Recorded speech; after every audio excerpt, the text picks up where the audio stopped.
Here with more is Fox News contributor Mary Katharine Ham and the host of OutKick's Tomi Lahren is Fearless, Tomi Lahren. Tomi, I think I'm being fair. I can't understand. That's the best pronunciation we can come up with. We've listened very closely. We've slowed it down and listened to it. We put it in there phonetically. And I'm trying to give them an opportunity to come on the air and explain what the words are, because I can't explain them. Is that a cheap fake video? No, it's very real. Maybe it's a new language we haven't heard of yet. A lot of illegal immigrants coming across their borders speaking languages we're unfamiliar with. But, Sean, I actually think that the Democrat Party and those in the media that do the bidding of the Democrat Party, I think they want you to play those videos. I think that they want you and Fox News and honest media to play those videos on a loop because, quite frankly, I think they want to get rid of Joe, as you know. And I think this might be their way of doing it because all week long we've been talking about these supposed cheap fake videos. And a lot of Americans that didn't see them initially, didn't see them from conservative accounts on Twitter, because the media is talking about them ad nauseum, they're actually going and they're watching them. So wait a minute. So are you saying that the people around Biden and Karine Jean-Pierre and everybody in between, that this is not real, that they really want Joe to get out of the race, and they're all colluding together to push him out by drawing attention to his cognitive decline? You believe that?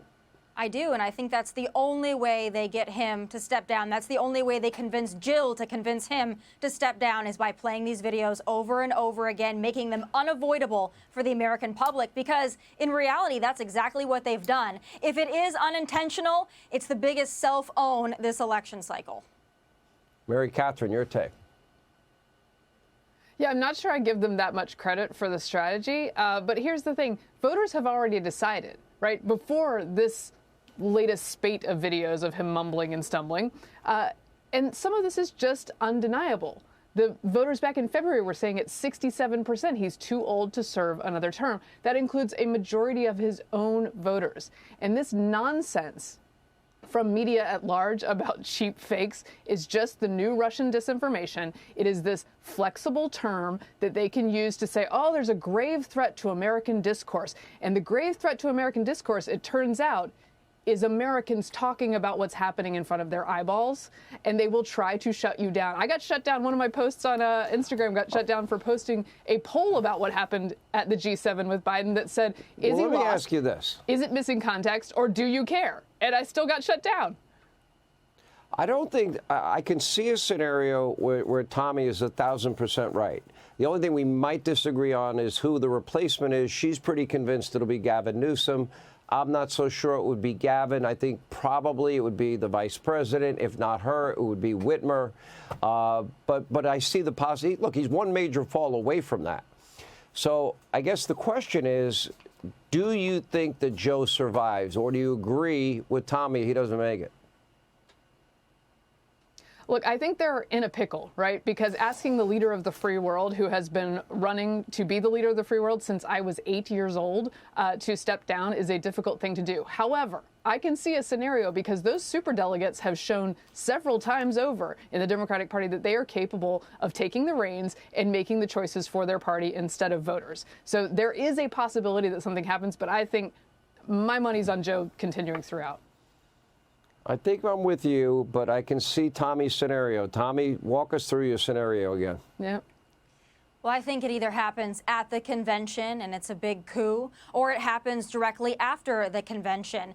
Joe has got to be convinced to step down, and I think that the reason that they're playing these videos and why they're going to continue to play these videos is to embarrass his family that much that the power and the allure of the power is not as great as the embarrassment that they're feeling by these videos playing on a loop. So I think that's why we're seeing them, and we're going to keep seeing them. And there's going to be more, because these are not one-offs, Sean. There's going to be more between now and probably 2 weeks from now. All right. Last exit question, yes or no. Do we see the return of jacked up Joe? Mary Katharine. Absolutely, yes. I think that is a very good prediction. Every time he has a major event, he is a different person. The question is whether the jacked up version can last 90 minutes of coverage and back and forth. That's tough. Tomi, do we see jacked up Joe? we see jacked up Joe, but I think it's going to backfire because it's one thing to be jacked up Joe and deliver a speech. It's another when you actually have to answer questions. Uh-oh. He's not reading a teleprompter, at the speed of light without getting introduced by the Speaker of the House, which is kind of a historic moment. It's my high honor, distinct pleasure to introduce the President. Oh, let's just get right to the speech. Anyway, pretty funny, but sad also. Thank you both. Hey, Sean Hannity here. Hey, click here to subscribe to Fox News YouTube page and catch our hottest interviews and most compelling analysis. You will not get it anywhere else.